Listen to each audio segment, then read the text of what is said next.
So in this video I'm going to show you how to create a basic WCF or Windows Communication Foundation web service using Visual Studio 2017, and then how to consume it in a client application such as an MVC, ASP.NET MVC app, or the older style ASPX web forms. So your WCF service will act as a data layer, exposing some functions and methods, retrieving data from your database and exposing it to basically any client application you want to. So you would typically use this in an enterprise level business application where you have possibly or potentially many client applications that want to connect to your data layer, which exposes the database objects to your front-end applications. Okay, so I'm going to show you how to create a very basic WCF app, and then how we can expose it to an MVC and a Web Forms application.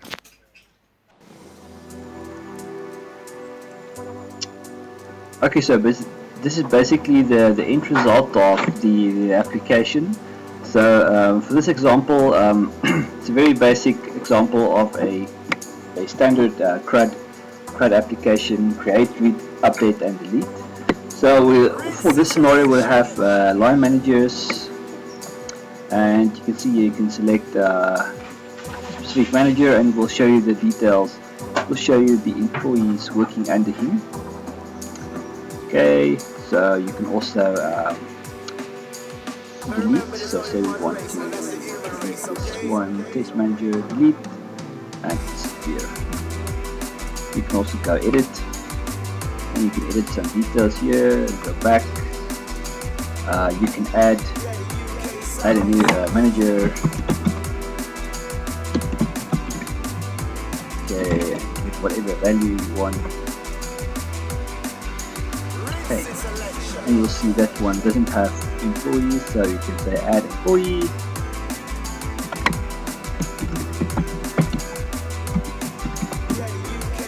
Okay.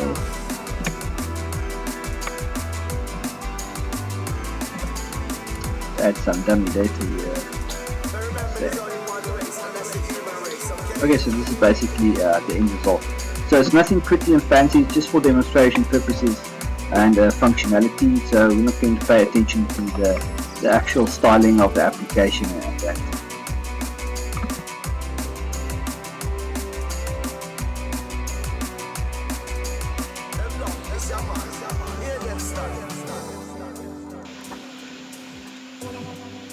Okay, so in Microsoft Visual Studio 2017 or any other version, maybe not further back than 2015 or 2013, you can go to new project,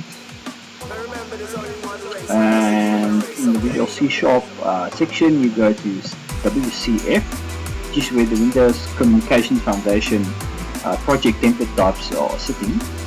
And what we're going to use here is a WCF service application. We're going to open one and create a new one, and just give it a name, whatever name we want. In this case, it's going to be our data service or data layer. Okay, and okay.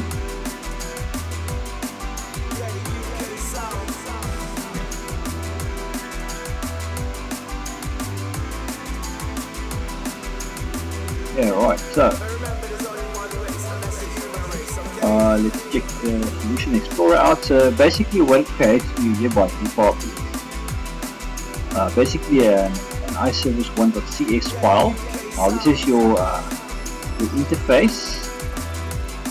So it works as follows. So you're going to expose some methods that you want to expose to your client application via an interface. So it creates an interface for you by default called iService1, and it's going to list your operations, basically, or the contractual methods in your service. Then you also have a SVC file, service1, and this also, once again, this will implement your interface. As you can see here, it actually references the interface here and implements it. It's got the same methods as you will see in your service interface. Okay, so what you also have is a web.config file, and this is where we typically going to store some settings like your database connection string and the HTTP binding for your web service. Okay, so let's go ahead and just delete all the basic default stuff that we are putting here.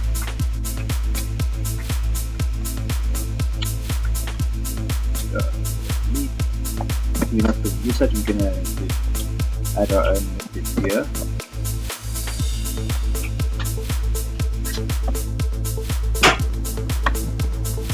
Okay, so now let's add some interface properties and methods here. I'm going to go through it step by step. So what our application is going to do is going to have an employee section and a person section. It might be a bit confusing. So you have basically a company with employees and managers or line managers who have employees working for them in the departments. So the first thing we'll need here is an operation contract, and this first method is going to return a list of employees. It's going to be a list of employees, and we call it get all employees. And you can see it returns a list object of employees. So don't worry about this employee here. I'm going to show you a little bit later how we get that going. Okay, we're also going to get a get all persons method to return list of person. And we want typically a get person by ID to retrieve a specific person by the ID parameter. And in this case, it's only going to return one instance of person. And then we also need a get employee by ID. Same thing, it returns an employee based on the ID parameter that you pass in. You also need an add person because you want to add person, which takes in a parameter of type person. Delete, we want to be able to delete person. Okay, and then the next thing we want to have is to get employees per person. So you want to get all the employees basically that is assigned to a person or to a line manager. So, and this will return a list of employee objects. You will pass it in a parameter called manager ID, specific manager whose employees you want to see. Okay, then we want to be able to add an employee, pass it in an employee instance of the employee you want to add.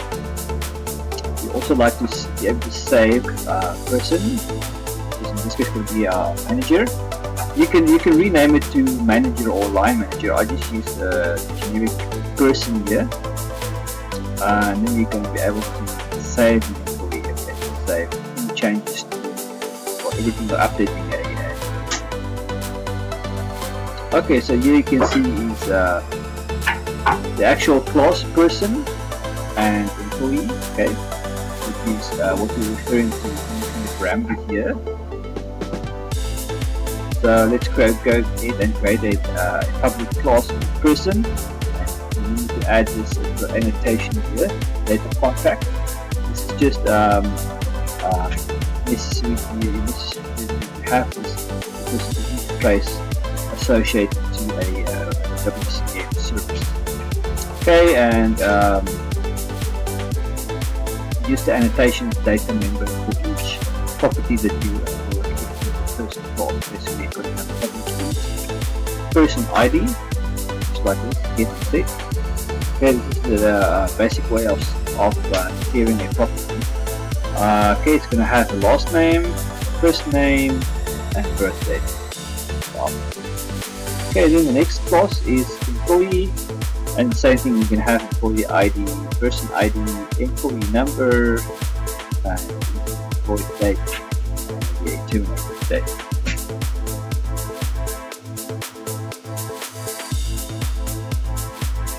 Okay, so this is basically our interface or our service contract, which means that whichever classes implement or reference this interface will have to contractually implement all of the members that we are specifying here for the operation.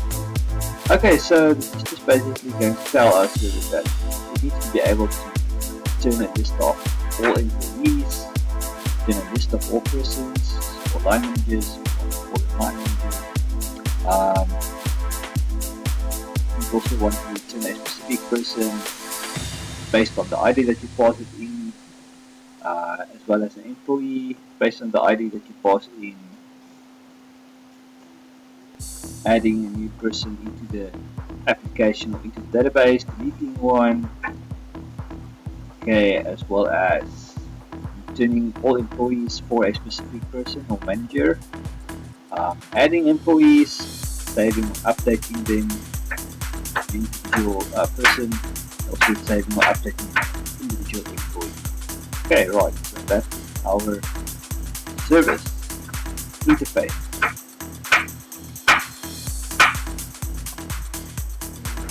Okay, right. So the next step is going to be to add our actual data access layer or data access wrapper. We're going to right-click on the project and select Add. We want to add a new item to the project. This is where the Microsoft Entity Framework comes in. So we're going to want to add a new item. Let's just say new item. Okay, here I want you to go to Visual C# data. The data you will see there is a ADO.NET entity data model. Okay, just give it a name here, say okay, let's just leave it at model 1. That is fine for now. Say add. And here we're going to select, we have a couple of options here. We can say the model should contain an EF or Entity Framework Designer from the database or based on the database, an empty designer, a empty code first model, or code first from database. So what we're going to select here is an EF designer from database, which is going to be, this is basically the easiest step. Take here, go next. Okay, and typically we will want a database connection, so a new connection.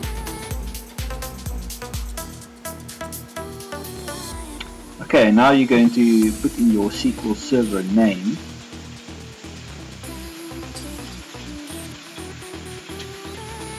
This can be a little bit buggy. I'm not sure why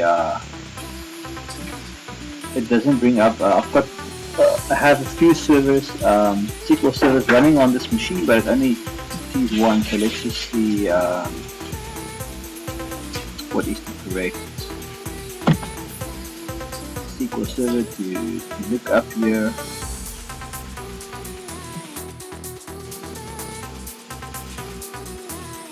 Okay, so I've opened up Microsoft SQL Server Management Studio, and here I can select my SQL Server.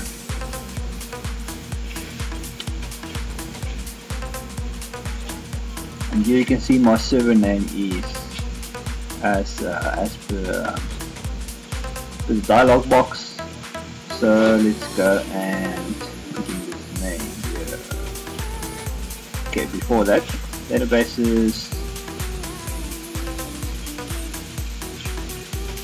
Actually, we need to create. If you don't have an existing database, let's quickly go ahead and create one.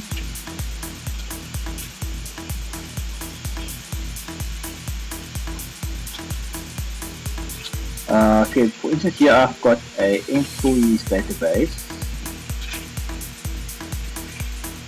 and I have a TBL employee and a TBL person table. So if you don't know how to create a database, basically just go right click on database, say new database,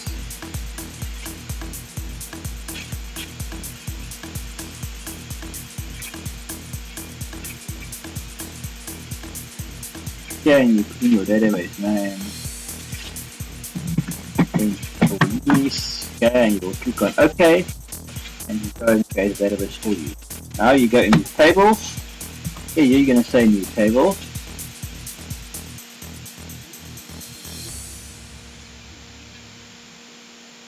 Okay, you're going to put in your column names here. So here we have, for instance, employees. So we want employee ID as a primary key. Okay, I've already created this table, so let me just show you in the table designer.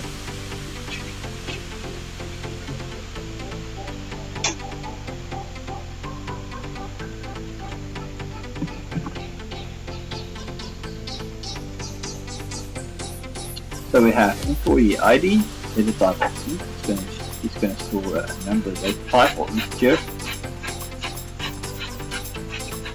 You also want to be the primary key of the table for indexing purposes, so you click on this, it will toggle the primary key there, as you can see. So ensure that it's the primary key, and in the column properties you want to select identity specification, and it needs to be yes, identity, and identity increment, which means it's going to automatically insert a new ID incrementally into your table for each new row that you add to the table. You're also going to have a person ID, which is basically the foreign key in your person table or your line manager table. For your number, with the data type of invar chart, which means it can vary in length, and it's going to be text or character type. Employee date, which is the date type, and you terminate the date, which is date type as well. Okay, then you can click on save.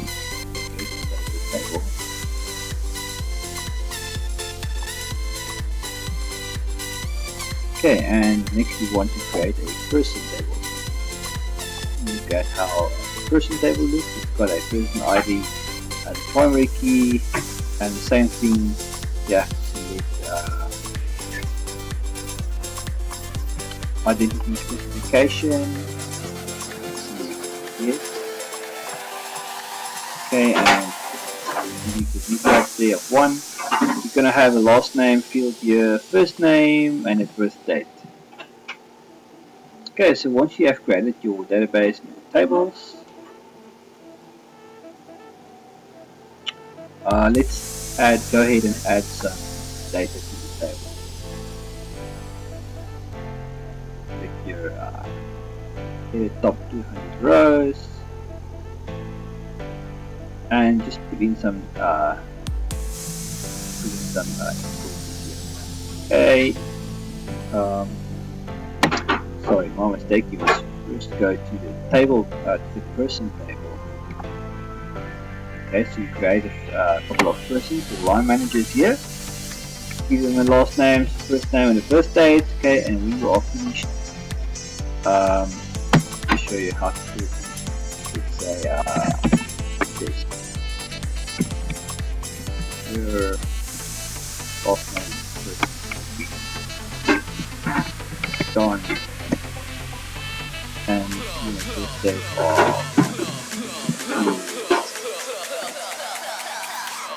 6 months. There you go. Okay, next you go to, now remember the person IDs here, so they are your foreign key in your employee table here. Okay, give this employee an employee number and employee date.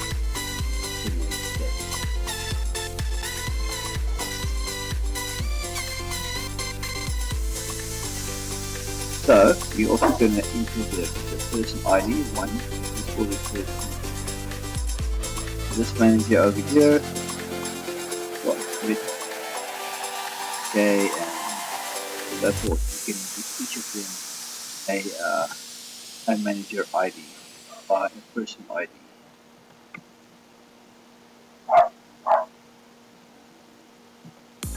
Okay, so once you have some data in your table, we are ready to go back to our application. Okay, it's just putting here the SQL server name.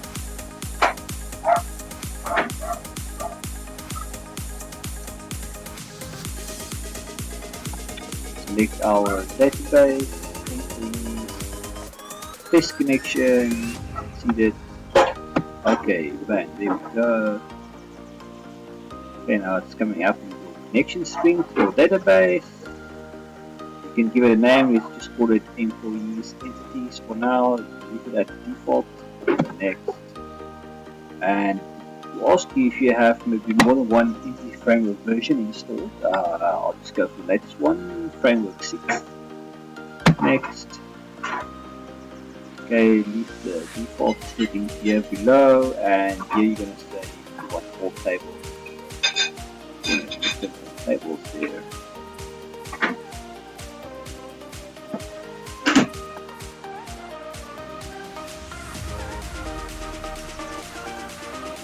Okay, and click on finish.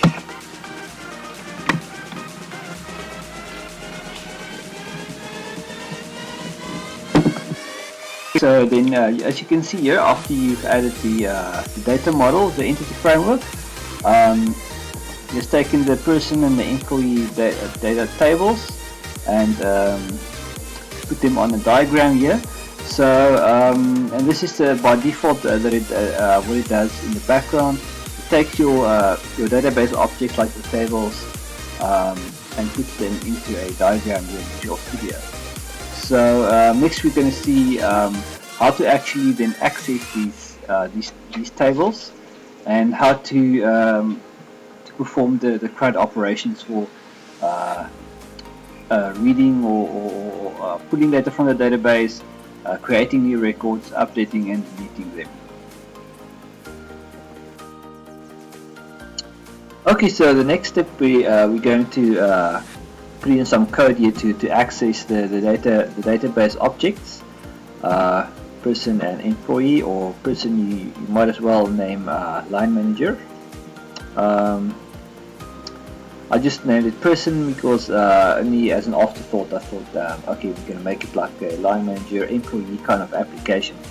Okay, so I wanted to expand this file that says model1.edmx, which is your entity framework data model file, and then expand the context.tt, and you will see there's a file called model1.context.cs. You double click that,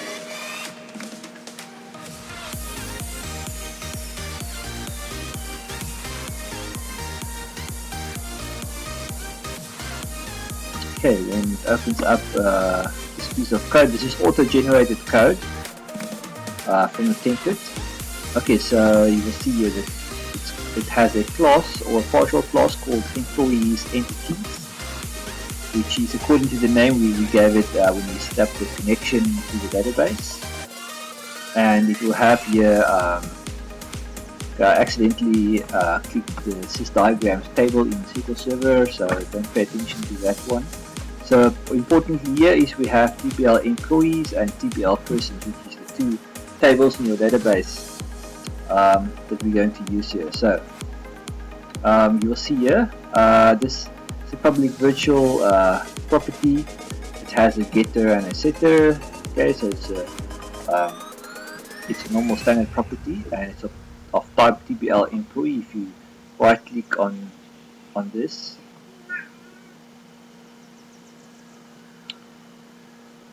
and go to definition or F12,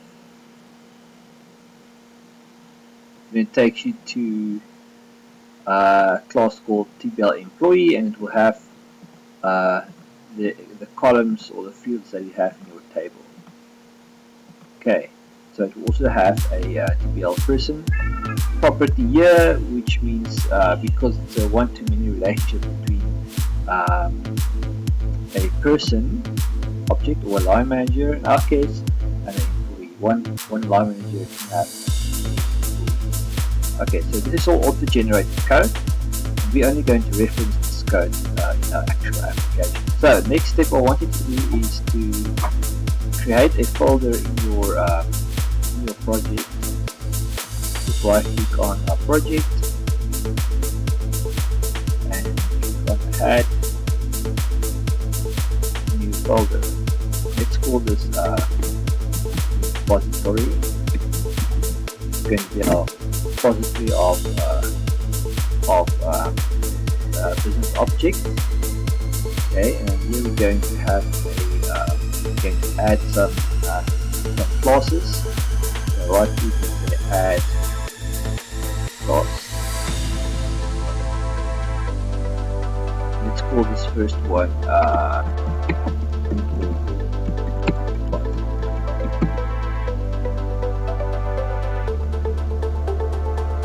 okay. And let's add another one.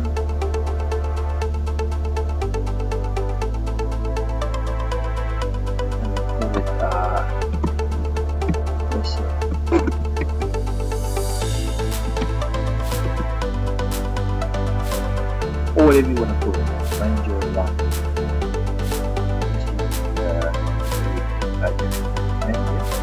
Okay, so we have class person repository and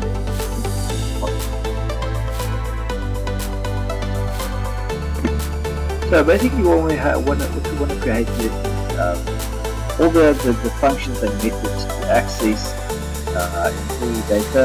In this case, we want all the CRUD operations, creating, reading, updating records from the employee table. Okay, so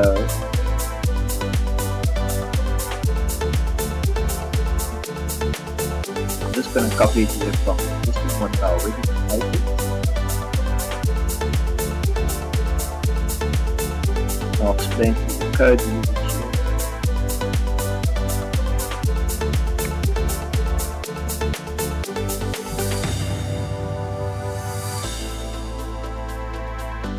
Okay, so in our employee repository class.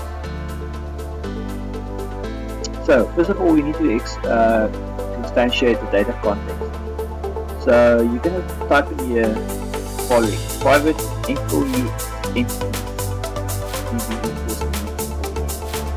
So if you go to definition for this, of course it takes us to that context file. On the data model context.cx file. Okay, so we're going to create an instance of this class. We have a private variable here at the top. Next, we want the method to find return all employees in our database table. So you're going to create this method for public high-queryable ETL. Okay, so it's going to be an existing object in the data. Now you see a rich complete line here. Some statements to add some data. So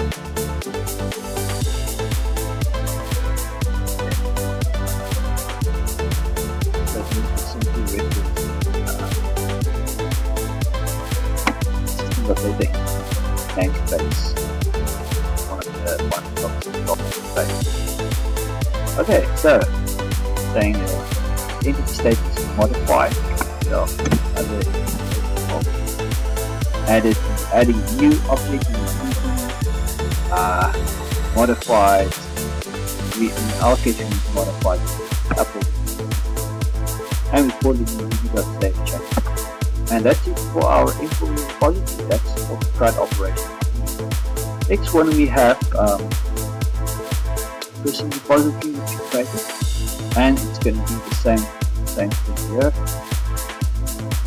Just get the code right now.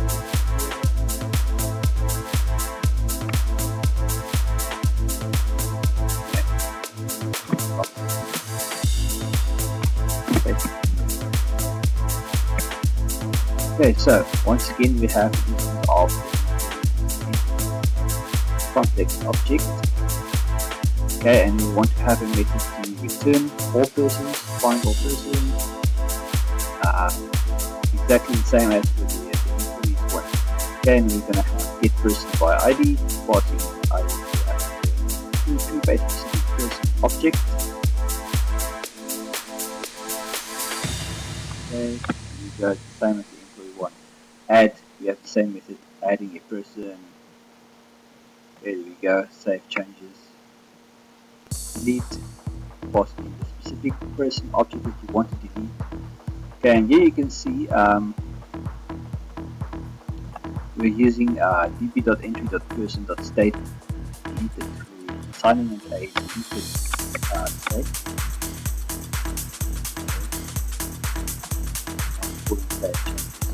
Instead of having empty state.modify here, you get to want. Okay, right, next we have another function, get employees per person, and this is going to return all the employees assigned to that person or to that specific line manager to report to him, and passing it in a specific ID, person ID corresponds to person ID in this table. Okay, so which one to actually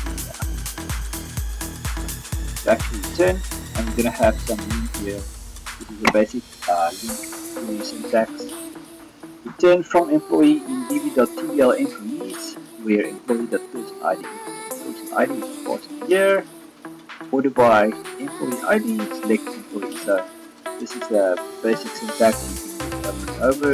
Okay, this is just returning a person object that belongs to that specific specific employee that belongs to the person one. Okay, next we have a save. Yeah, this is going to save or update the person database exactly the same as the one. So translating the person class, which is our customer class, actual as part of the data contract of our interface.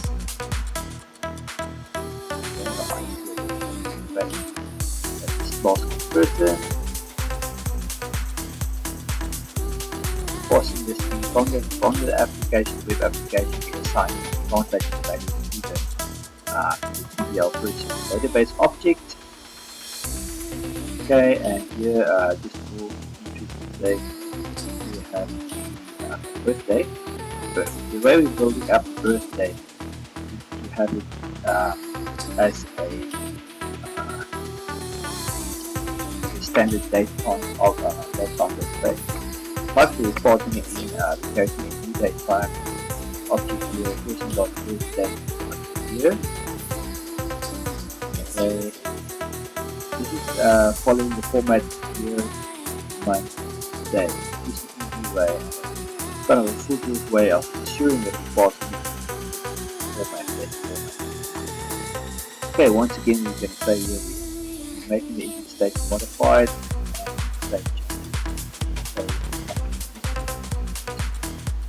Okay, so that is our two repositories, the empty and the repository. Okay, so next is going to be we're going to go into our now we're going to implement the actual iService, our interface. We're going to implement it into our actual service, into our WCF Service file. So you can see here. Let's go on and use these default code that is generated for us. And here we'll say read line. Okay, complaining and saying we have not implemented the interface. Let's go ahead and implement it. Okay, so it will add some code there for us. And this will extract all the methods and functions that exist in your actual interface from the interface indicated in the beginning, which is just an abstract layer of code saying that we have to implement these methods and functions as a contract of this interface. Okay, so at the moment they don't have any details, so we're going to have to put in the logic here. Okay, so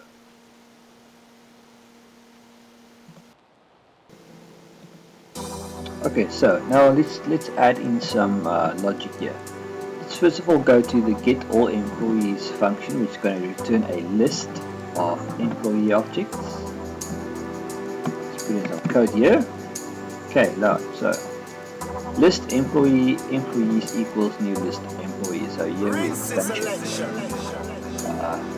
list of employees. Okay, so we want to retrieve it from our employee repository which we created over here.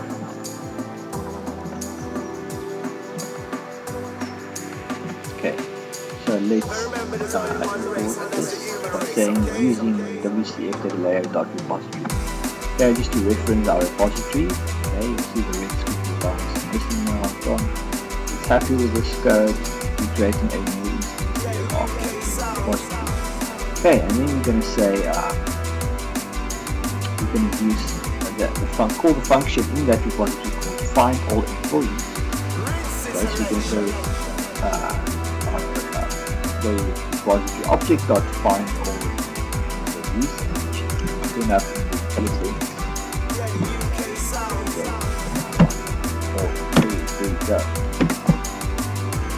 Okay, and it needs to return a iQueryable data of people in order for us to be able to iterate through in a for each loop. So we're going to say for each, okay, for each TBL employee object in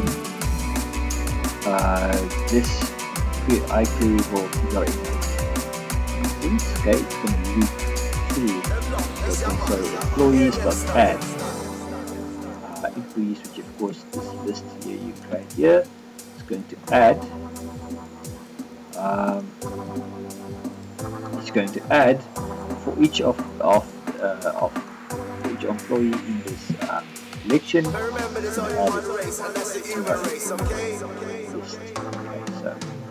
passing it in this object here, which is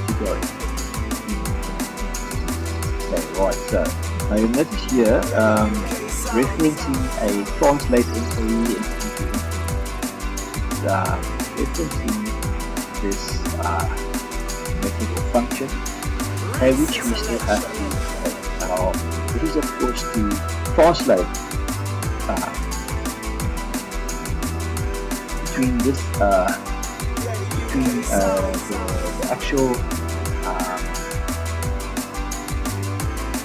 the actual employee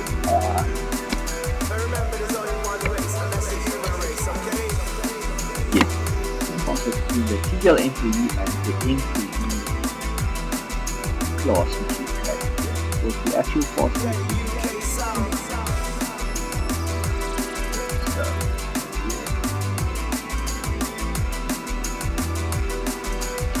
let's go and get this function.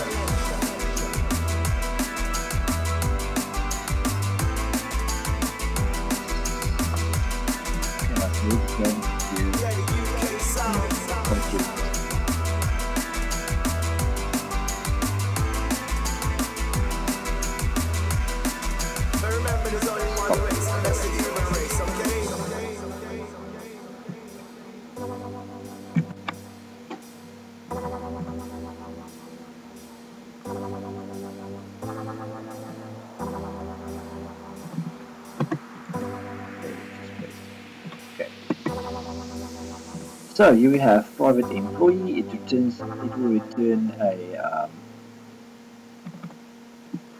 will return a employee object, okay, which is going to be displayed on our front end web application or our web page. We then want to display an actual raw database object. So we created our own custom employee class, so we're going to translate between the two. So we pass it in as a parameter, translate employee entity to employee. Okay, it's going to come in here and it's just going to assign the properties like this. Okay, great stuff. So once we have that, let's add in some more logic to our other methods here. Okay, we want to be able to add an employee. So let's go and add in the code for that.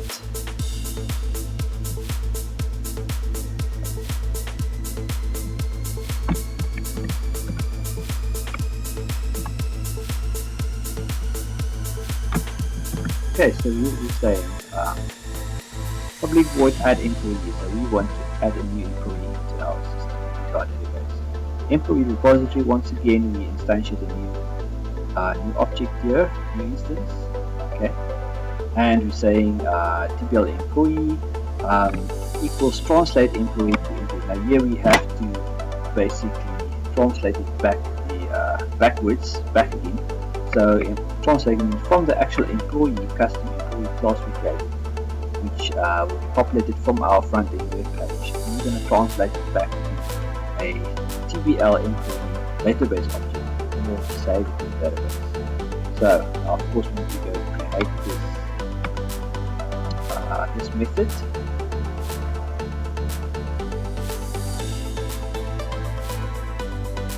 Just go and put it right here.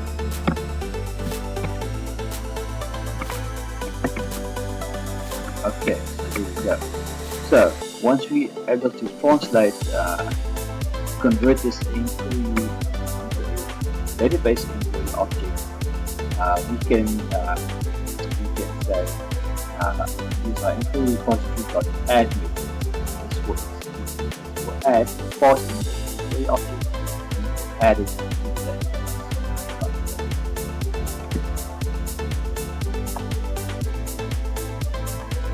So what is next?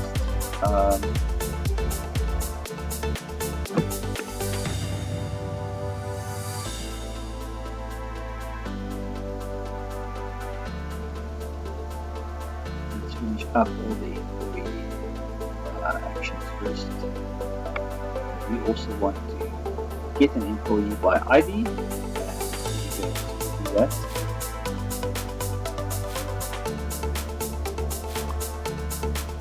Okay, I'm just going to copy this. Okay, so what we do here, we're instantiating another instance of employee repository. Okay, we need a TBL employee database object. And we're going to say our repository.get employee by ID, passing it in this ID parameter. Let's do that from the web application. Our client is going to see this. And once again, we need to translate the employee into okay, just like that. Save employee, putting some logic to action. Save employee, we're passing it in a employee object right here. Right, so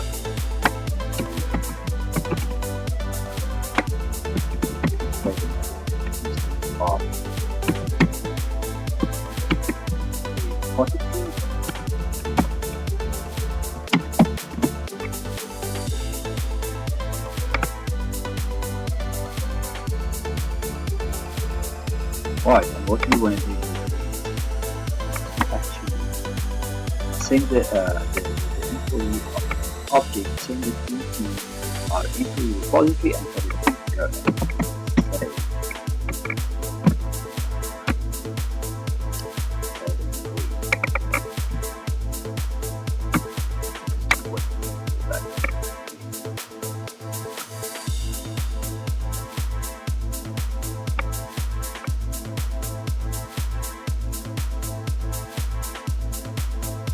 Yeah, we call it save. Very simple.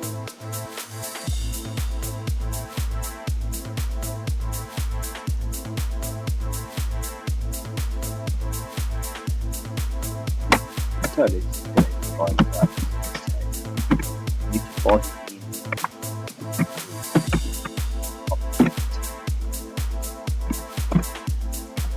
Okay, that should do it.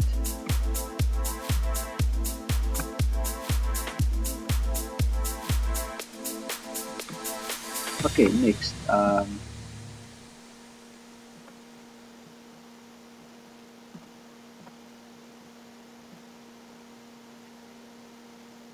Now we have all the employee CRUD operations. Let's move on to person. So we're going to say add person. Okay,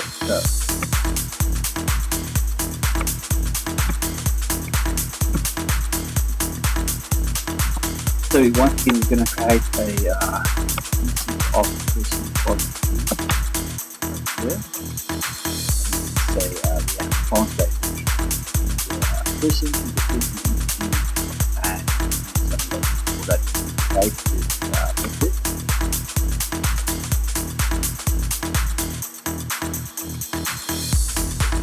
Grab it.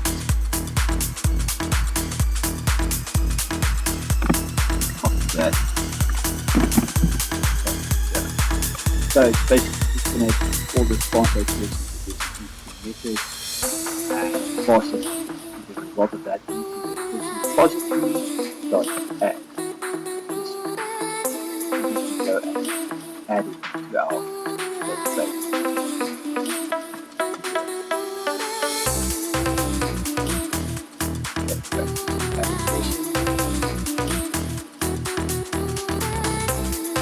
One thing.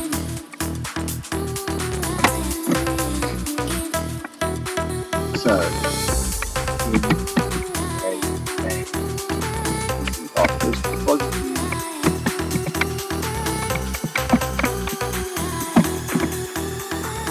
And say dot save.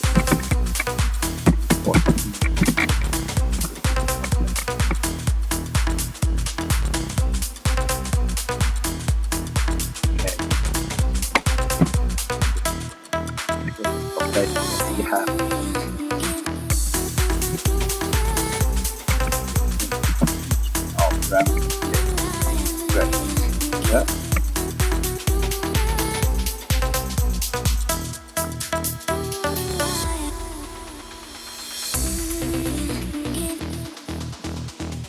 okay, so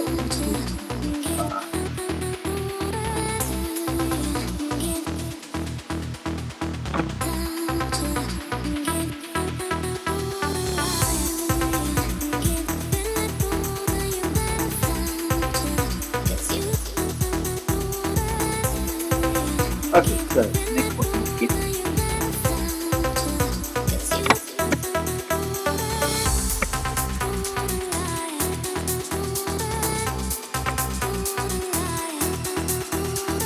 That's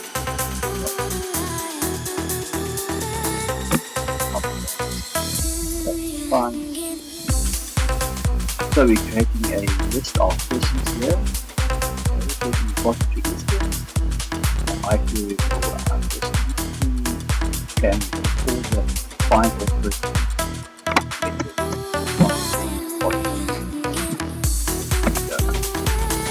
And we're going to use a for each loop that defines there, and we're going to add it to our list of persons. Once again, we need to translate from the database object to our person class.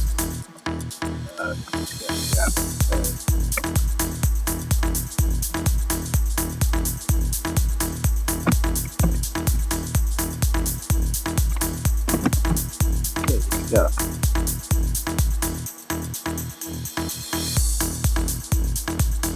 Okay, next we're gonna want to get employees per person. Now this is going to return all the employees reporting to a specific line manager. Manager ID passing as a parameter. Okay, get So let's go.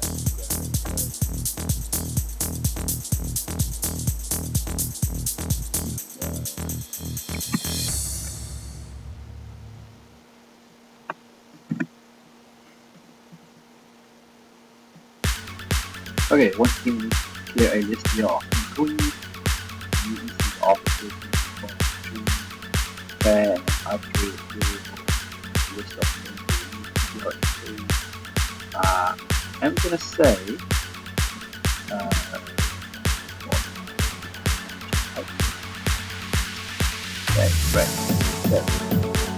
this is what we got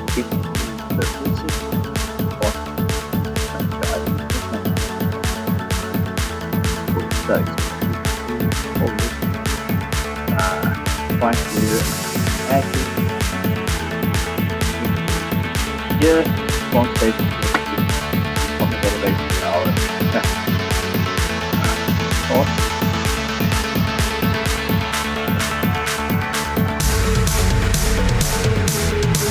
Okay, here I've got another question here. What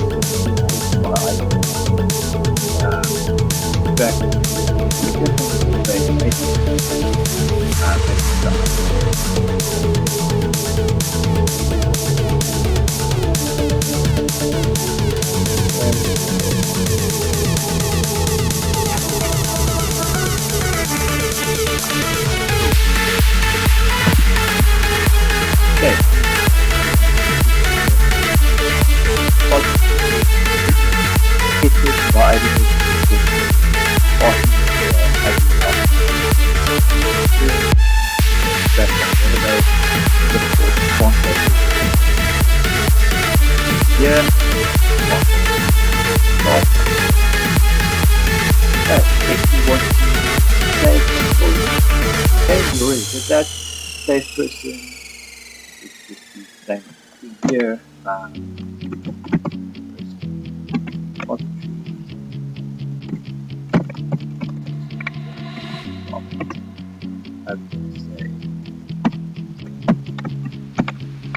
Stay. Okay, so that is for our node.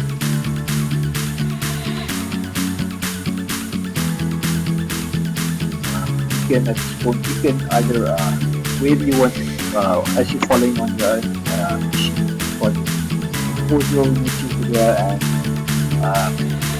basically copy the code. Now you can't copy the video, type it out, pause the video, type it, whatever. I will leave a copy of the comments right down there. Copy it, paste it. Save some time. Copy the video.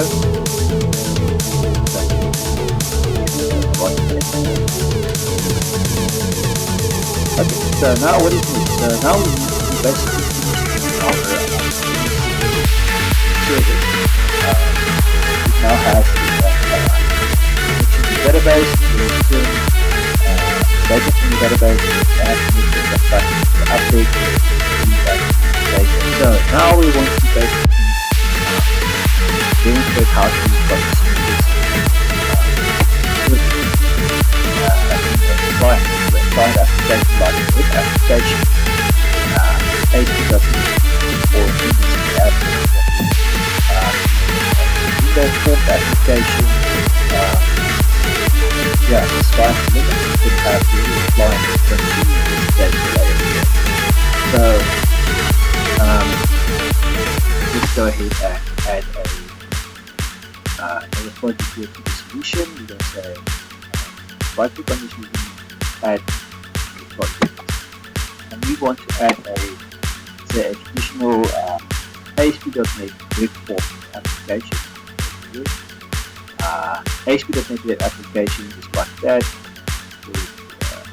Web application 1 or whatever you want to call it, and we add it into this solution.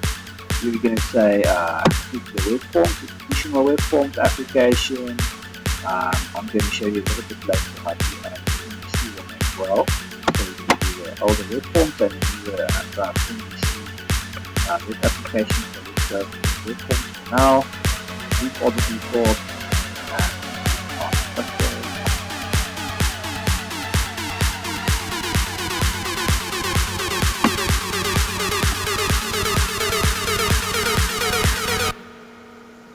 Okay, great. So we've added our web application. You'll see here in our Solution Explorer, we have now the WCF data layer, which is our WCF application service app, and we have a web application. So now to actually reference or consume our WCF service website, let's right click here on references and say add service reference. Okay.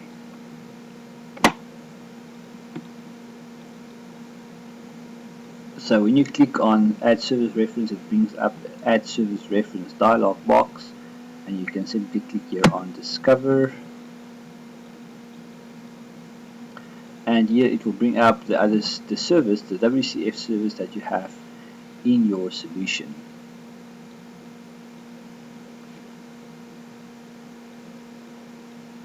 Takes a while to interrogate the service.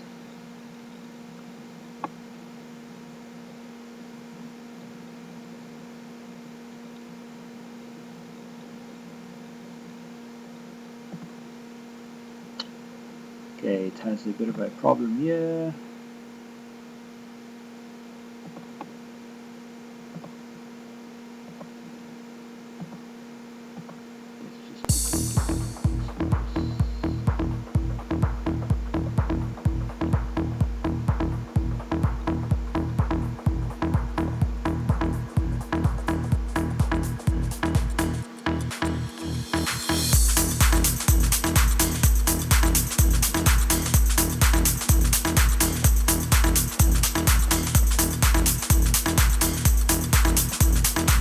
That service 1 cannot be found.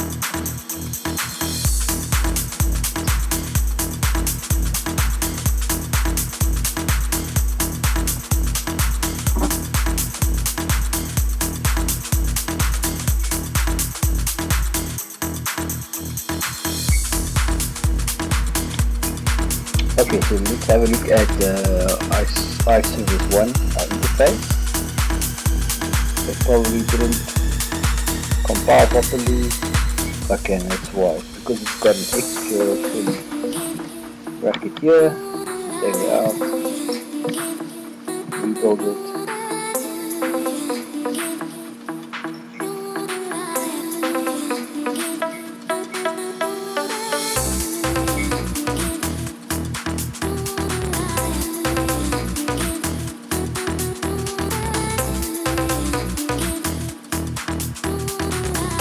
Okay, so great.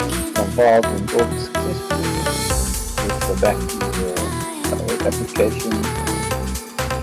References, right click, add service reference. Click on discover.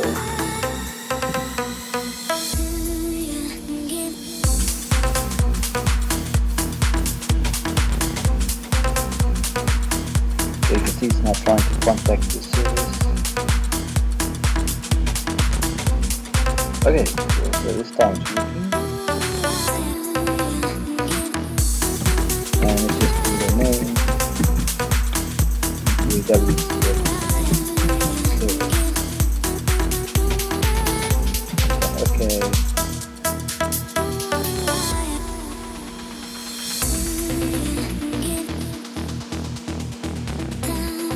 Okay, and there we go. So it's actually added our WCF service.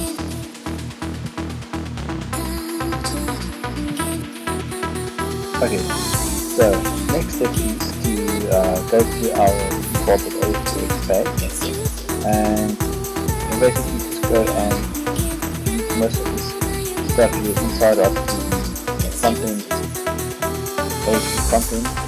section. Just select all the code here, and okay, so we're going to be adding our controls to our web page. It's going to function as a single page application basically, just for sake of privacy and demonstration purposes. So we're going to have a control called a multi-view. So it's going to work like this. And multi-view is used to hide and show certain sections on your web form. So start by creating a normal div. Everything's going to sit inside this div. Okay, you can go on ASP multi-view. Okay, give it a minute.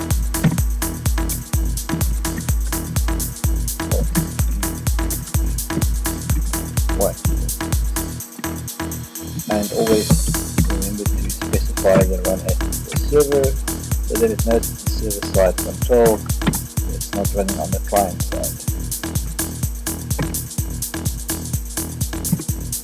Okay, and inside of the multi-view we're going to have views we can actually, which we're going to use to expand and collapse. Okay, let's view. There we go.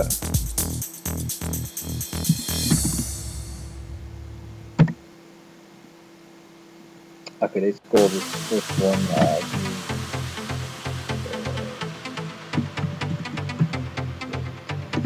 person, and this is going to basically be a placeholder for our data grid. It's going to display all our okay, so let's add a grid view control. Okay, so what I've just done here, I've added a ASP grid view control with an ID of grid person, run as equals server. And we're going to say here auto generate selection select button true.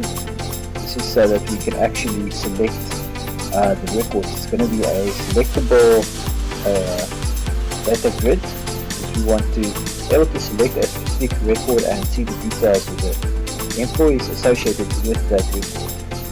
Okay, so that must be true, and caption, you do the caption of sales design manager.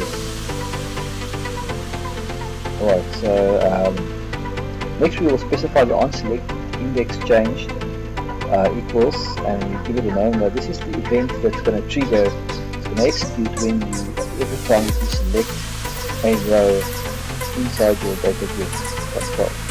So this event handler, you can give any name if you want, basically underscore this person underscore select index change event. On the select index change event, this event will fire. Okay, data key name, we can give it a person ID. This is to enable the sorting on the data grid. Person ID. Now this data key name is basically like a column in your data table. It has to exist in your data set for each to be able to find your data key. Okay, so you give it person ID, which is an actual column in the table. You're going to say your auto-generate column equals false, otherwise it will, based on the data set coming from the database, it will create the column names for you automatically. So you're going to create it manually. Okay, this is some styling here, start adding for color. This you're going to see in a moment what it looks like. Here we want to add alternating row style. Actually, you don't have to type this out. You can actually just go and click on trying, and we will bring up the designer for this grid view control. Okay, so the right volume on the code. Let's go back.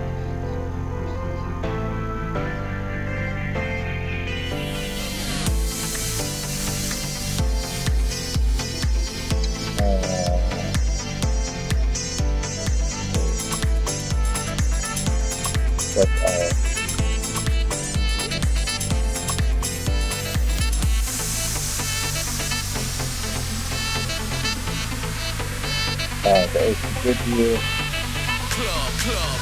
Containing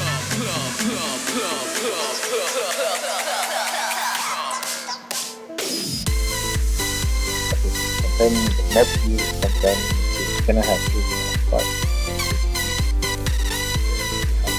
that.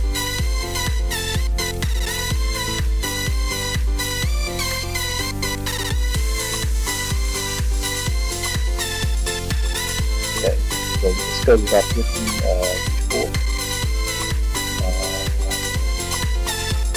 having copied and pasted.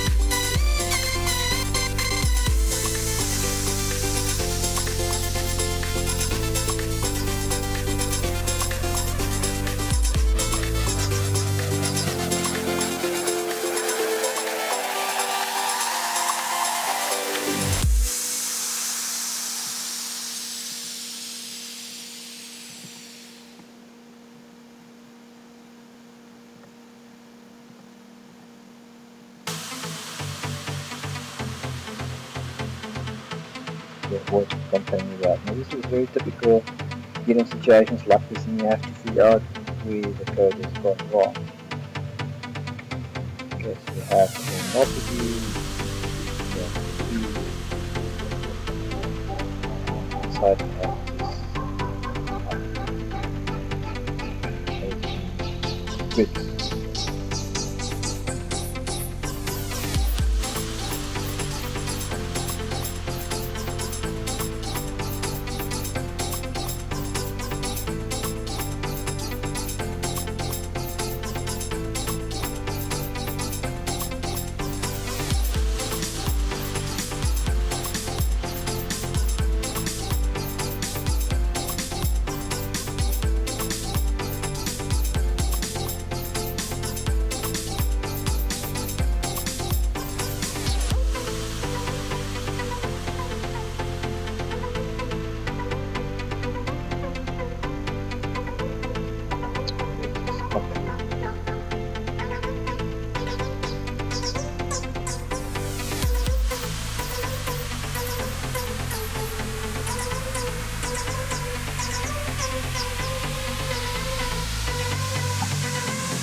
Makes sense now.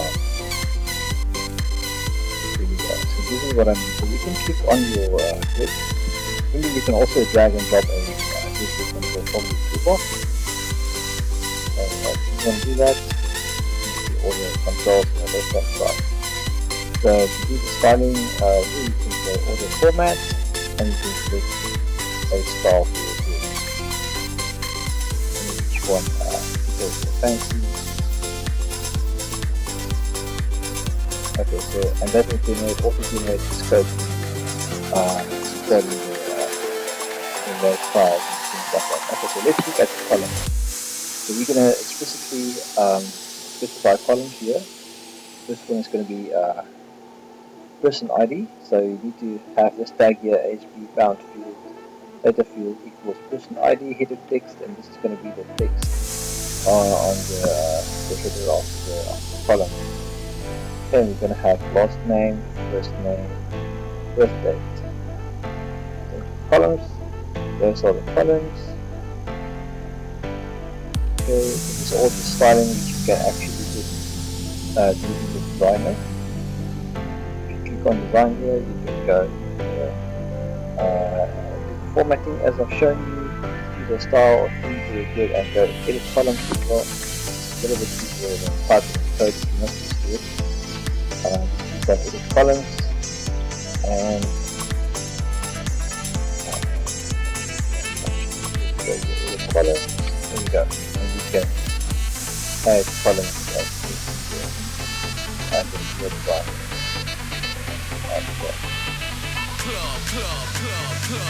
That takes care of our preview. So below that, I've gone ahead and added a label. Okay, and this is going to be LBR error ID. It's going to be our error message placeholder. If there are any errors in the code or in the when you use the application, it's going to display on the display Okay, next, created a simple table, row, a cell, and I'm fixing a button, edit button.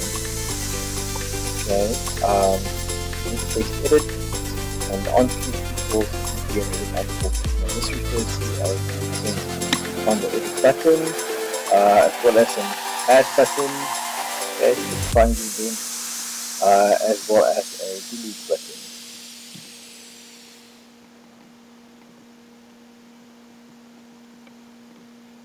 Okay, right, so here you can see on the on client click on the delete button, I've actually got some client side running code. It says return confirmation, okay, and that's going to basically ask the user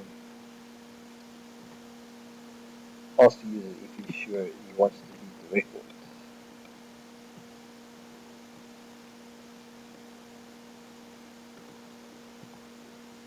record. Okay, so then lastly we also have another button to say add employee. This is going to trigger an event called btn add employee underscore click, which will contain our logic for adding an employee to the database, or to assign it to a specific line manager. Okay, so let's just look at the design again, and there we go. Okay, you can see here the buttons. To auto-generate the events, you can double-click on the button, and it will take you to the code behind the page, and it will automatically create an event handler. So let's go ahead and do that. Double-click each of them, and it will automatically create these click events. And you will see these names will correspond to what we have here in the background. You see here, the event handlers. Okay, what else do we need? Now that takes care of the employee. Next, we also want to add some views for saving a line manager or a person viewing. Let's just add this one for viewing a person or a line manager.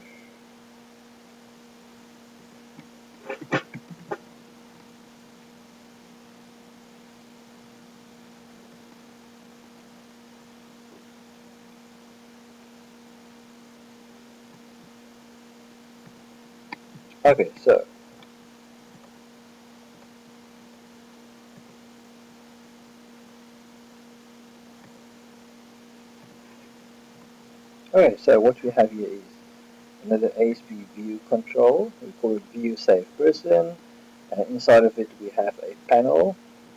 Okay, and we give it a caption or gripping text of line manager details. And let me just show you what that looks like. Okay, so it's basically going to contain be a placeholder for this section where we're going to edit or add line manager details. So we have a back button to go back, save button, and you're going to see the code now how this actually functions. Okay, we have a calendar control for the date of birth. Okay, so let's go and see what the code is going to look like. Double click on the buttons because we're a bit lazy, and it creates event handlers for us.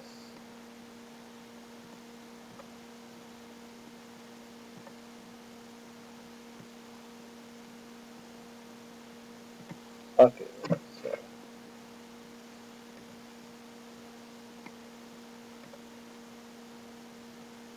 so we need some extra views here. What about the save person, save employee?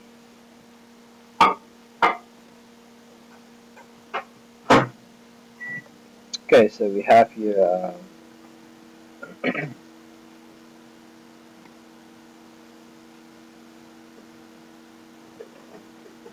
okay, we have here save employee. So let's take this code, grab it here, and the panel.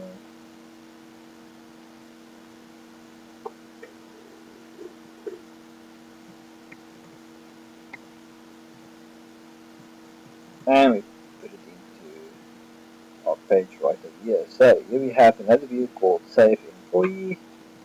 Okay, and we have another panel, and it's going to have a header called Edit Employee Details. Right, and it's going to contain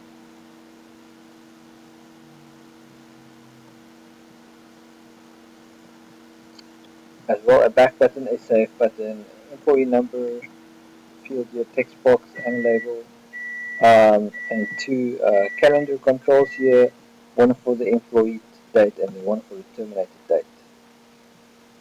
Okay, it's just a very basic example to get you going in the squad example application, where we're going to be able to add, edit and delete records.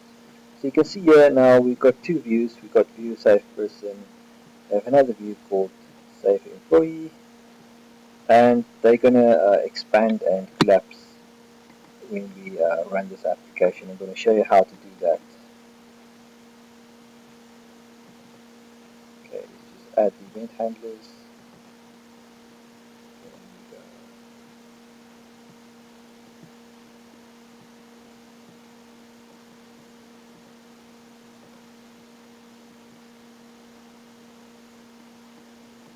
Okay, and let's just have a look at anything else we forgot. Okay, yes, we have got the grid view control for the employee.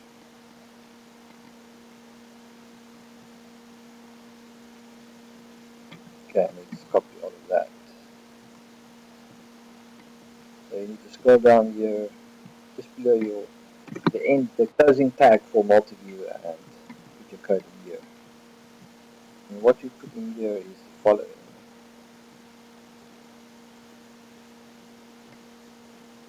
Okay, so you can see now there's our two views, and here is another grid control where you can add columns, employee ID, employee number, employee date, and terminated date. Okay, you can add those columns.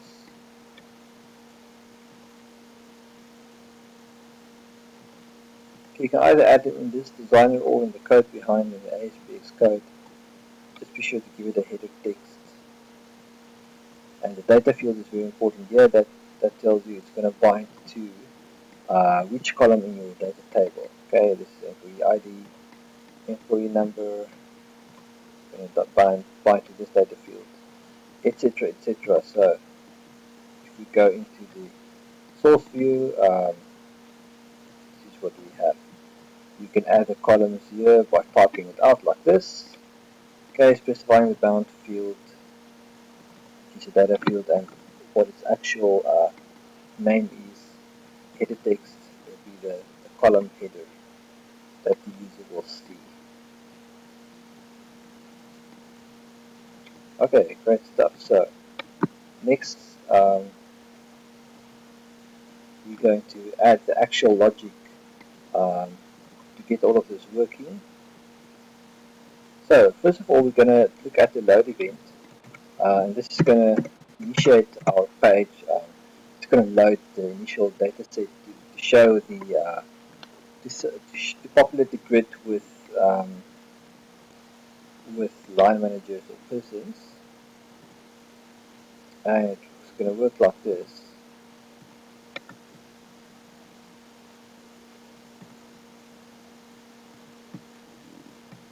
Okay, so let me just grab this code. Okay, so we're going to first specify an if condition here. If not this dot each plus back. Now this means we don't want it to populate the script every time that the user clicks on a control on the form.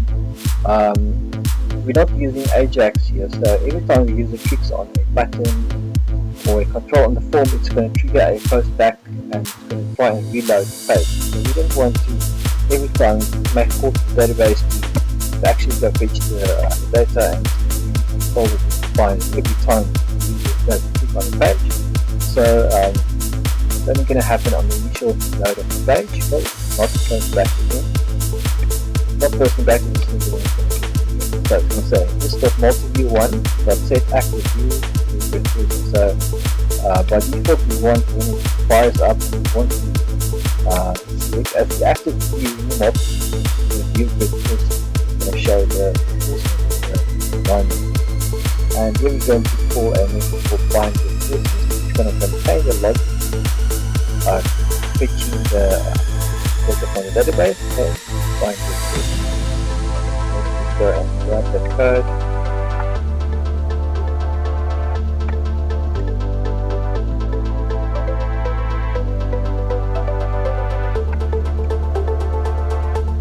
Okay, right, so the end is not defined yet. We have to define our variable containing an instance of reference to the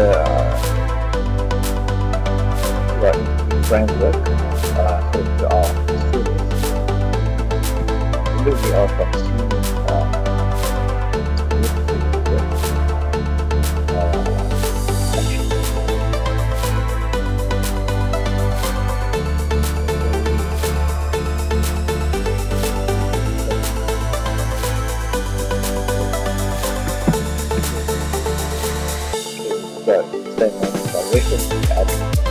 this is an instance of our mixture.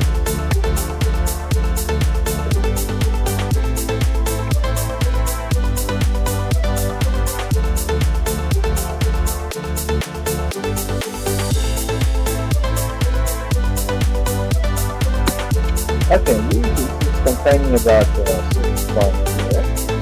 You have to import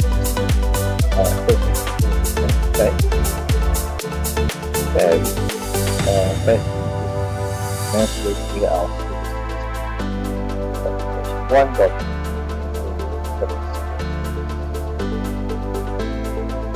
So if it is no, we're going to create an instance of it, and now we're going to have the list of person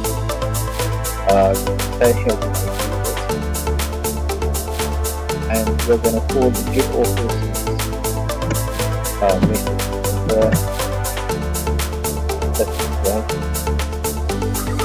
In our web service,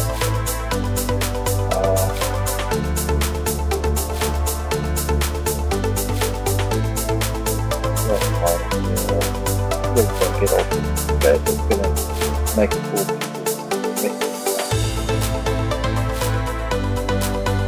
Okay, then we find our grid control. Our grid case called grid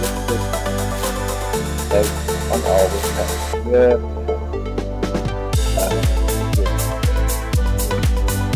then that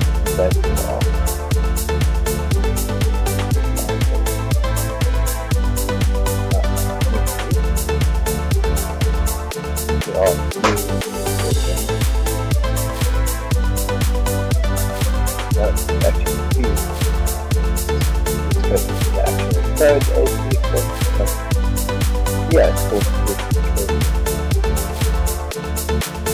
We're going to say here we list of from our framework abstraction layer. And we're going to say good list of find. That will actually find it to our data. So that works. Let's run the application.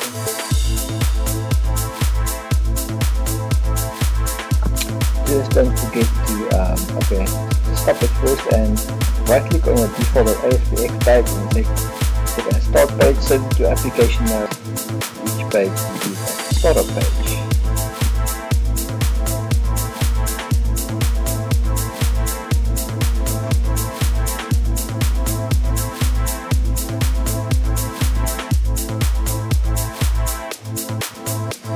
Okay, and you will see something funny happening here.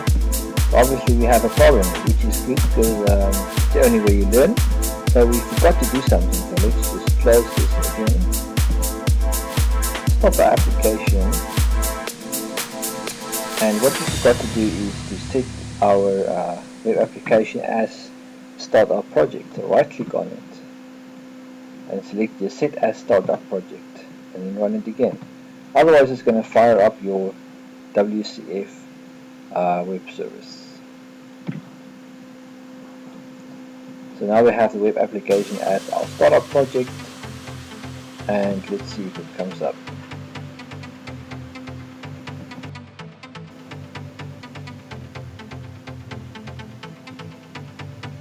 Okay, this looks better, so it's bringing up our browser, which is a good sign.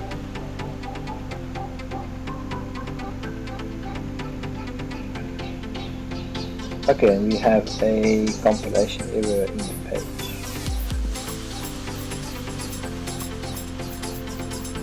Okay, so it's saying it doesn't find a definition for grid person selected in the exchange event. So let's go and fix that.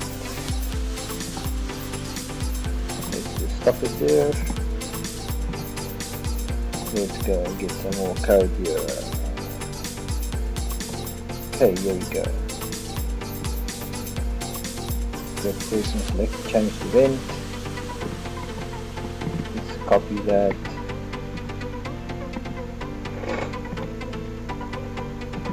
And let's put it here into our application code behind.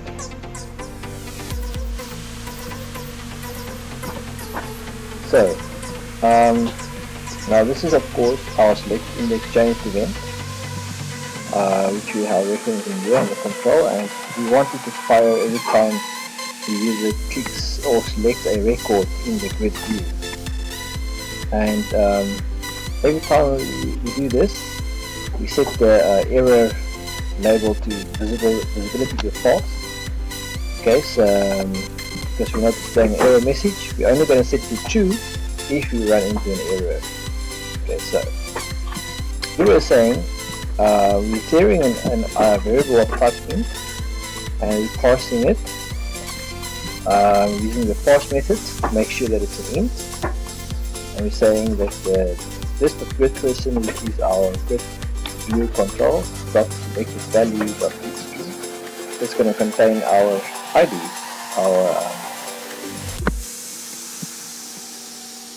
it's going to contain the ID of the record that the user selects in the grid, which is going to be your person ID. So we have here using a session variable called person ID, and we're setting it equal to that value.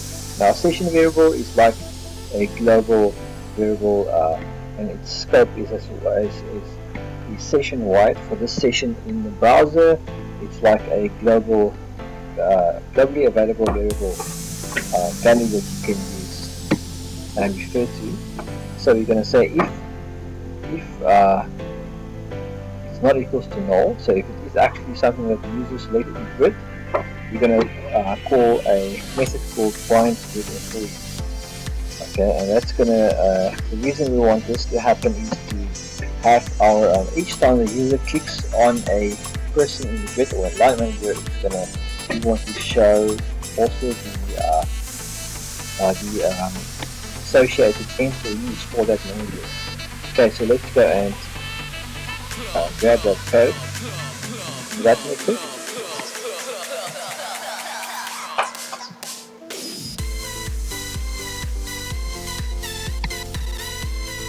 And that's basically going to fetch data from our WCF service.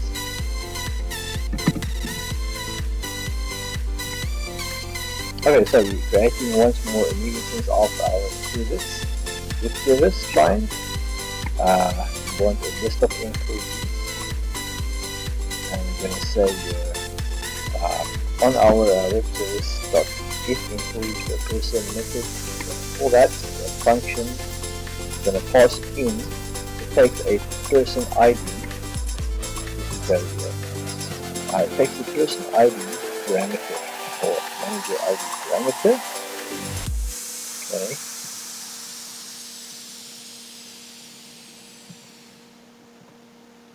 Let's just see if we can find that function here.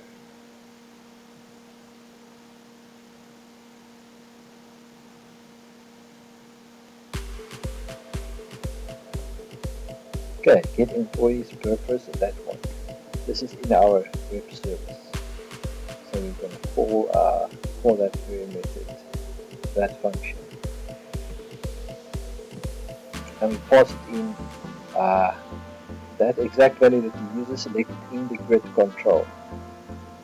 Okay, so you're saying if the count is greater than 0, so if it returns values, records, we're setting the edit button visibility to true, else we set it to false.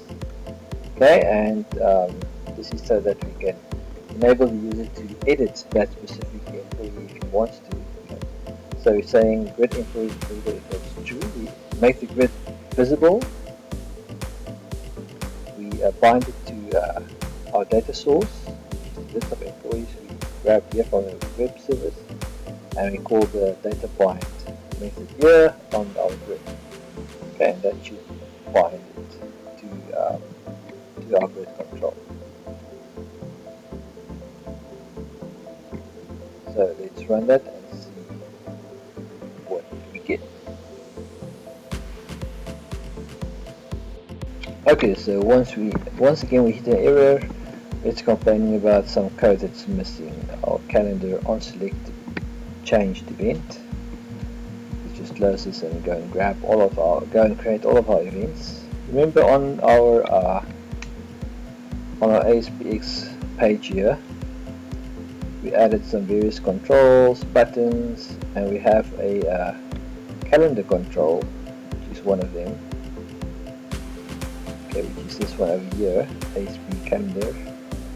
This one, and it refers to a event handler on the server side code, which we don't have yet. So let's go and get that code.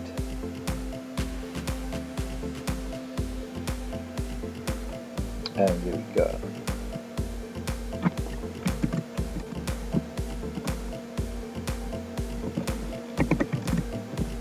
Okay, all this does now, this event fires when the user selects a date on the calendar. Okay, and we have another session variable, global variable here. Okay, which we set value equals to true, which indicates for us that user has actually clicked on the calendar control. And it's not just a post back from the page. The user actually initiated it. And we're going to use that later, as you will see. Let's just go and get all of the rest of the code, the events, and we'll go through them step by step.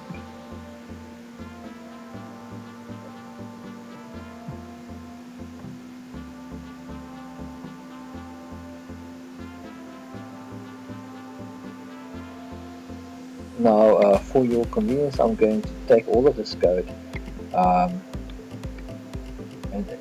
and add it into just below the video in the comments, so you can copy and paste and then go through it at your own leisure to make it a little bit easier.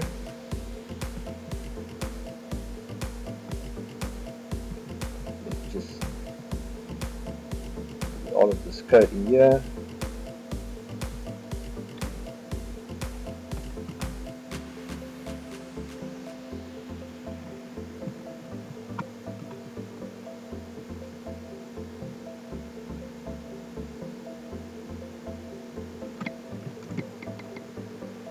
Okay, let's go through it step by step.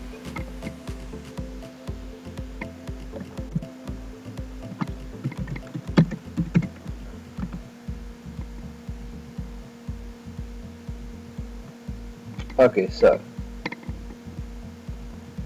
on our grid person selected index change event, we're going to, as we said, we're going to grab the selected item in the grid and store it in the person ID session, which is our global variable. We're going to call the bind GetEmployees method, which will bind the data to our data grid control.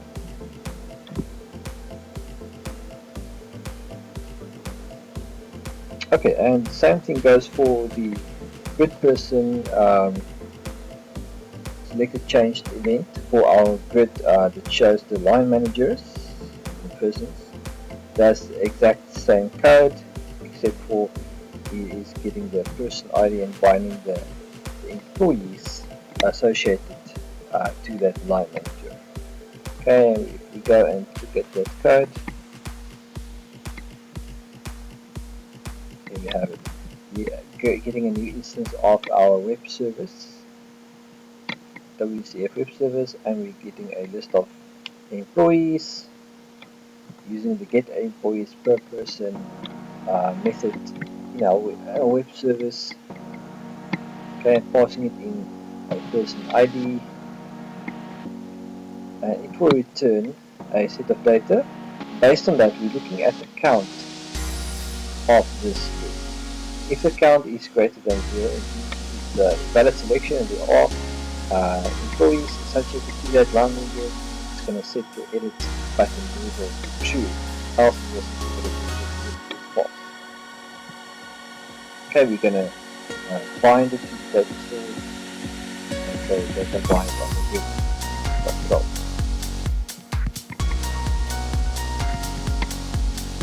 Okay, so let's run it and step and debug the code.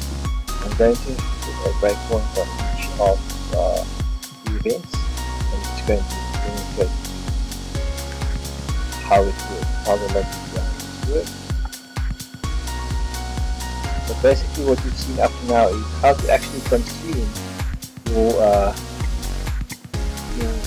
WCF Web Service in a client such as a web application. Okay, and the next one I'm going to show you is an MVC application, how to consume it in a MVC application. And as you can see, you have a distributed enterprise distribution here, which basically in your data, in your WCF Web Service, you have the data logic and the data repository, which handles your abstracts your data layer for your database, and it's then available to any client that wants to connect to it, such as the web application or the MVC application.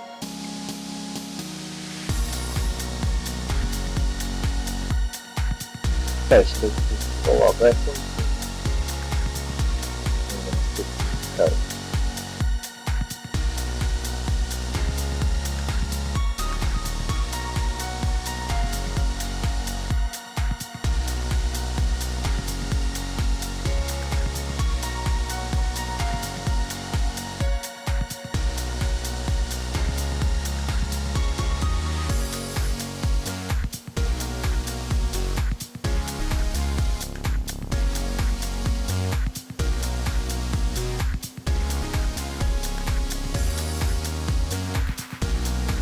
Okay, putting a breakpoint here.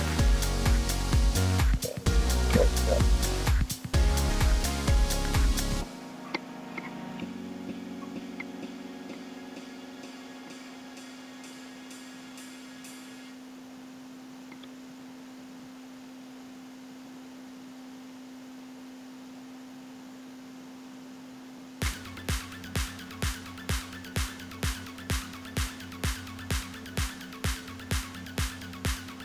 okay, you see here we come into the page load event, checking to see that it's not a post back, okay, it's an initial load event. It goes into our multi-view and it sets the active view to get personal, and we go into bind with personal.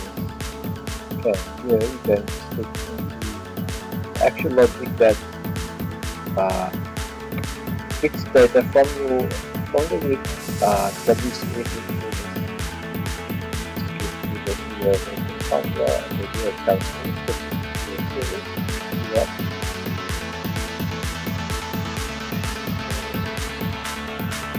That's our publish.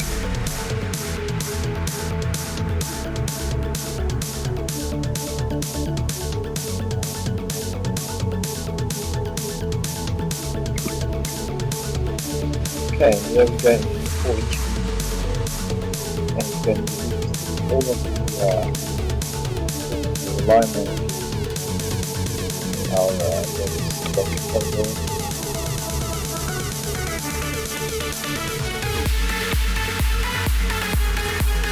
add it to the section of that. Currently we've got one person. Okay, different John West.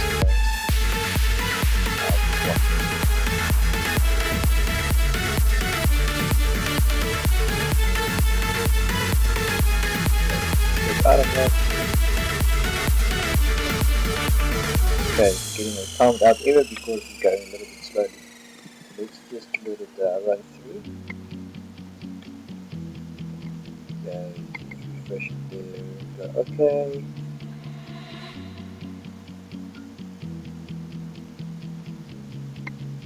Okay, and there we go. So it's populated our grid control with all the line managers. So now, for instance, we click on any one of these. Select. See it triggers a post back again. It's going to now post back is true, but it's not going to reload it. It's going to bypass it.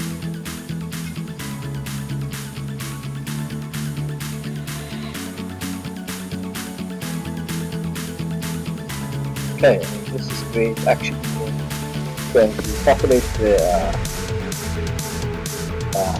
first get the current value that is selected, getting ID of 2, get value of 2, it's the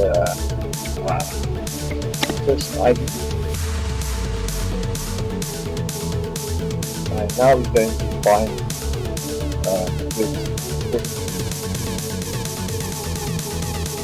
it's going to get the employee per person, passing to this variable that you can see there.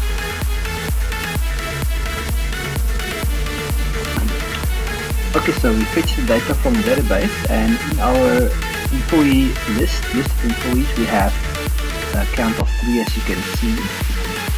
And if we expand that to your 0 base, it starts with 0, 1, and 2. And here you can see the employee number coming back,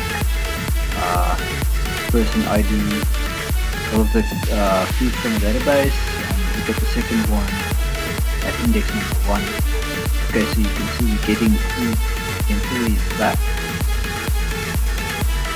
Sorry, 3 persons. Count is greater than 0 indeed, so we step into that code. We go into that if condition.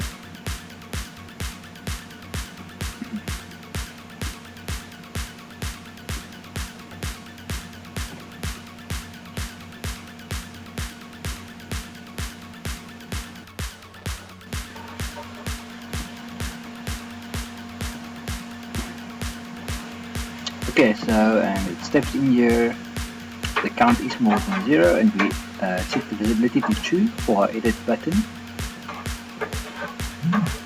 We make the grid view control visible. We bind it to the data source. We just retrieve from the database, and there we go. We are the 3 employees working under our line manager, manager. Okay, so basically, so that is it. We can go and add, edit, delete managers and employees. Let's go into adding a new one. So when you click on add, we want to set the grid to visibility to false. The button, the edit button. So here we store a in a session variable, which is kind of like a global variable in ASP.NET. We have a session called submit action, and we set it equal to add to indicate in our logic that we are going to add a new record here. Okay, we set the text boxes to blank because we're adding new data here. In our box view control, we're setting the active view to the view save called view save person, and that'll toggle the visibility. And here we go. You see the grid is invisible, and we're only seeing this editing or add screen. So let's add a test view here.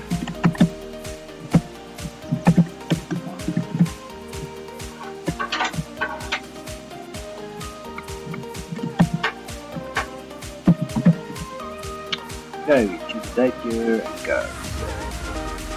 So now when we say comes in here, we create a new instance of our service client, of our WCF service. Okay, here we're checking in this condition, we're checking if the submit action is equal to edit, it is equal to add. So this indicates to us to use the logic for adding, creating a new record. So we're creating a new person instance. Okay, we're getting the DOB or the date of birth from whatever the user has selected. Okay, here we selected 2017, month 11, and the day is 26. And we're setting the appropriate text boxes to set the values that the user has typed in. So we're setting the variable properties values equal to whatever the user has typed in there. Okay, and here we say add person, and we call that method. Step into it.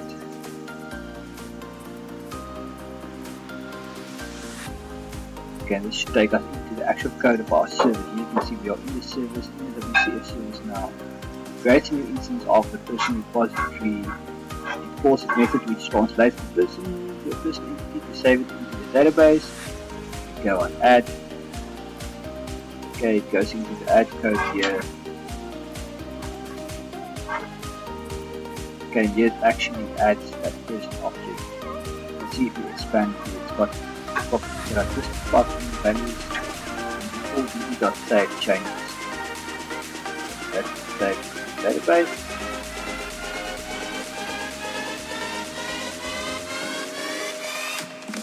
Okay, there we go. So there's on person manager. Okay, take out our break.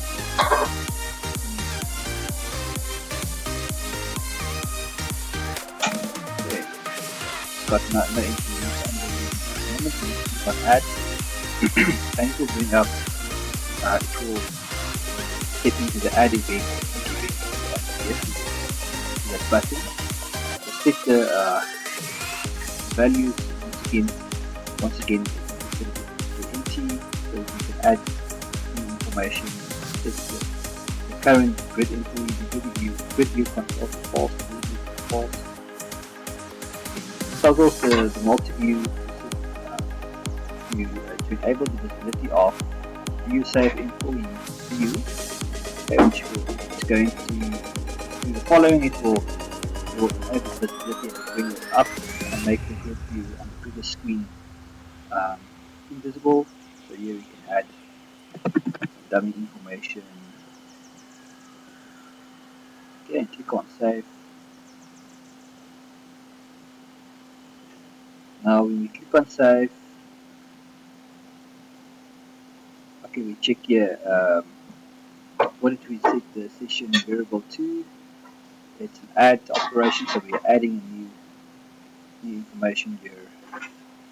Setting the employee date that we just entered on the screen.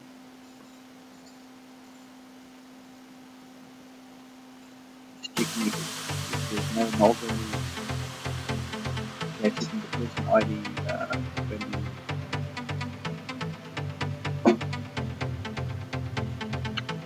Then let's recall the add our service. Go click on the service code.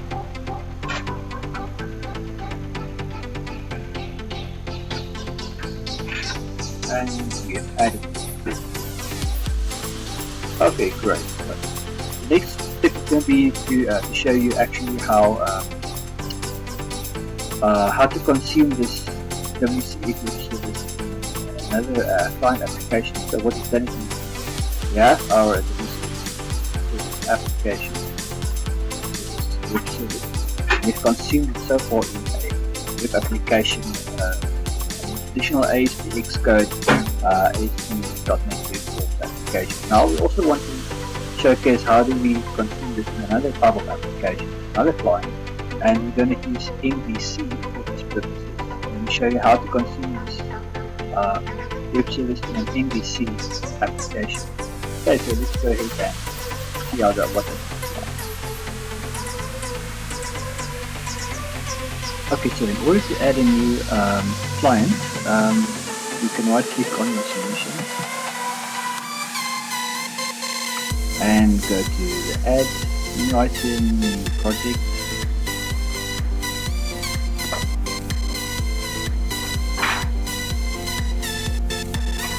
And here we're going to add an MVC web application. So once again you go to Visual C# Web ASP.NET Web Application, and let's call this one let's see, client.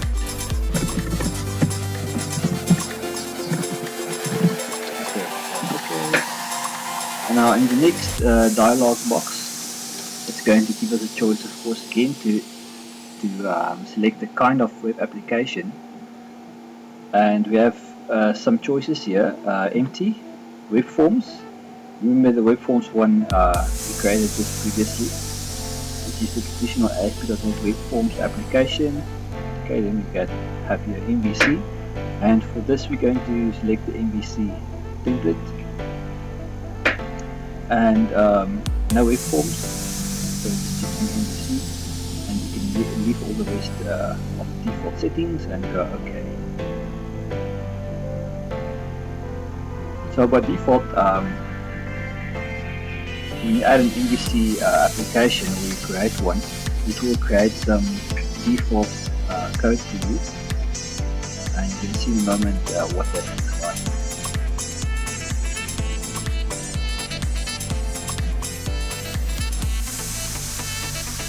Okay, right, so now we have our MVC client application, and it creates some default folders and files for you. Now, once again in this instance, as we added a reference to the WCF Service application, once again here we have to do the same, so we're going to right click on references,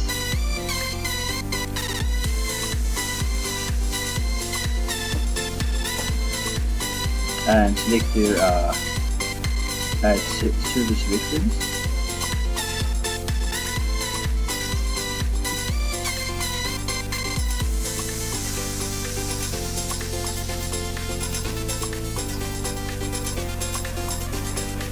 and once again, as with the previous project, click on discover, and this will bring up the available services in your solution. Of course, when you're hosting your WCF service on another server, you're gonna have to physically type the URL address. So here it's currently trying to discover the services available in our solution. It might take a while to do that.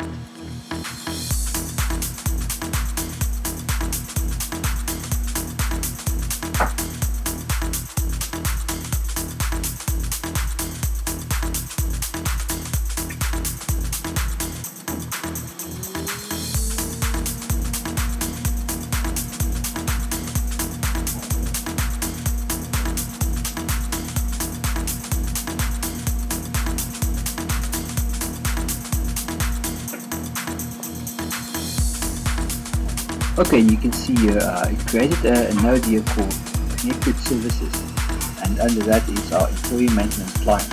So it's successfully added a reference to our WCF Web Service. And now I want you to go to, so in your MVC client app, go to the web config file here at the bottom, double click, and you scroll down to the bottom. You'll see here it added an import, it's called an import, which is basically a reference to the URL of your web service. So currently it sits on the local host, on the local PC. So if this was still on a different server or a web server somewhere, you would see the URL here. So this is basically point you to the address of the web service, and you can see the name here. Okay, so in MVC, of course, it creates models, views, and controllers. So we look under the controllers folder. I go to the home controller, which is the default one. And what we're going to do here is to basically add some code here to the index function that will go and fetch the data from our web service and add the data to a global variable the way we see. So let's go ahead and do that.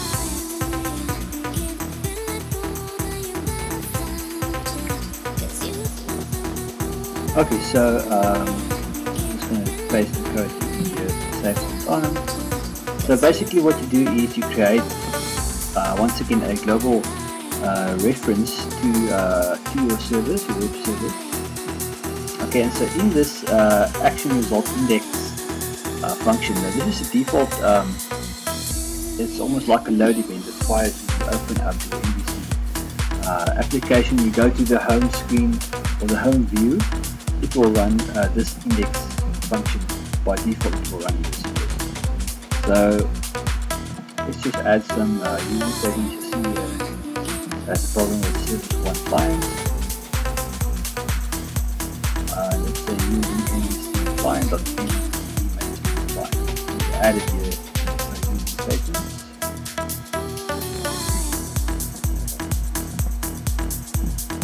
Okay, so once again, the same as with the with our web form application, check to see if the instance is null. If it's not created, a new instance after WCF Web Service. Okay, and we want to, for this example, we want to return a list of persons.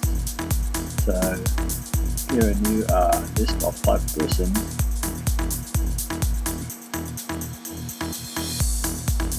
And you'll see here that the person class refers to the MVC client.employee maintenance client.person. If we go to view the definition, it will take us there. Now person is, of course, you see here the metadata of the reference.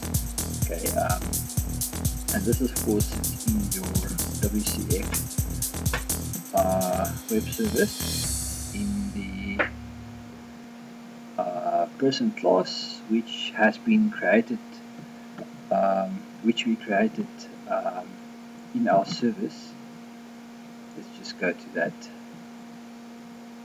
and here we go, public class person. Okay, so it's the same thing here in your data contract, in your interface in your web service. Okay, so back to the controller. So the controller here, our home controller, this is where the code logic, your code behind, sits as almost the same as your code behind on the web form, your ASPX code. So here we're going to say we're going to declare a data a variable of type var, which is just a generic type, and we're going to say get all persons. We're going to call this function get all persons from our web service. We're going to say .toList, converts it to a list, and we're going to populate here a viewback. Now viewback is similar to a session in ASP.NET Web Forms. Viewback is a general view bag. You can see it as a bag of which can contain any kind of object data. So we're going to say viewbag.persons, and this will create it on the fly. Equals data, so equal what we get back from our web service. Okay, and return view. View means it's going to return the actual view that is connected to this controller. And a view is a lot like a web form. Just go to the views folder. You see a home folder directory index.cshtml. Now next we need to go here to our cshtml file, and we're going to add some front-end code here to actually display our data that we're returning from the controller. Okay, so I'm just going to copy it here from the one I already created.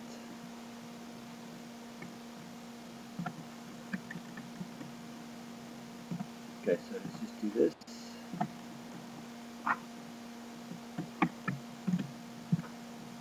Okay, right, so let's go through this from top to bottom. Okay, so this is some default code that you will have. Viewback.title equals homepage. This is just the title of your web page. Okay, so what's important here is how to show display information on an MVC view. Okay, we just have a heading tag here. You can type in the heading display. So how we display data in a grid format in MVC is the easiest way. Basically, to have a table object. Create a table tag here, give an ID of what the ID thing. Okay, we're going to use here the, now we're going to add a TH headers, which stands for table headers, for the column headers, and the ID, last name, first name, birthday. That's all the column headings, which should correspond to your column headings or fields in the database table. Okay, so let's do this TH tag. We are displaying the now we're going to use a fill image to actually look through data we from our so for each item on back this is going to populate some table cells. Next we have a row. So with each loop, each iteration is going to create a row and columns. Item dot first item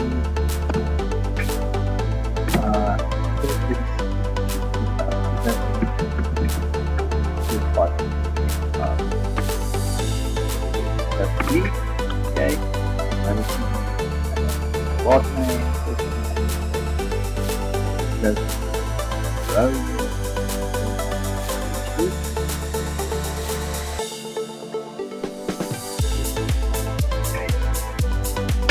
Give it a display. If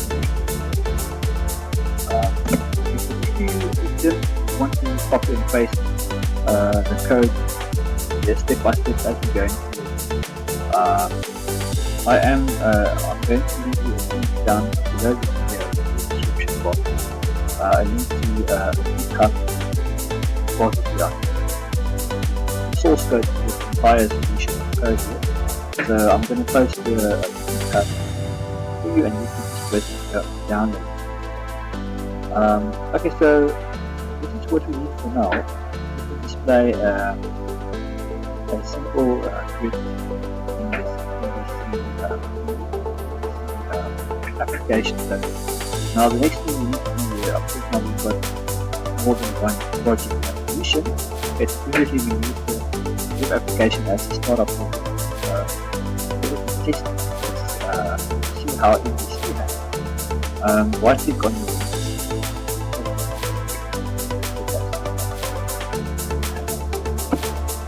the play or the run button.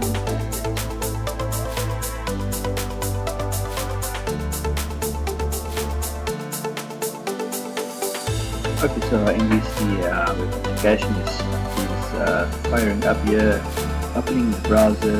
It's loading in, as you can see in the URL, the index in the home folder. Get some columns to open up.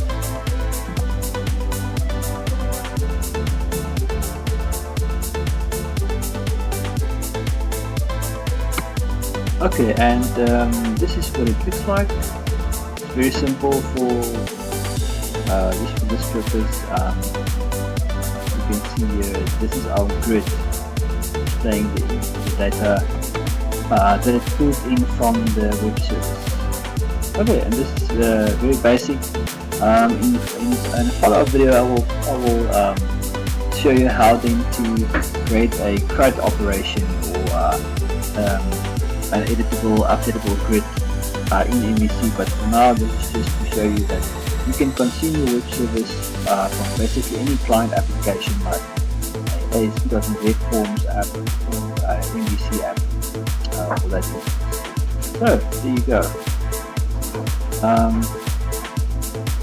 As I said, I will leave a link down below to the repository on GitHub, and you can download the source code and go through it step by step by watching the video and then following the source code in the application, in the code that you downloaded from the GitHub repository.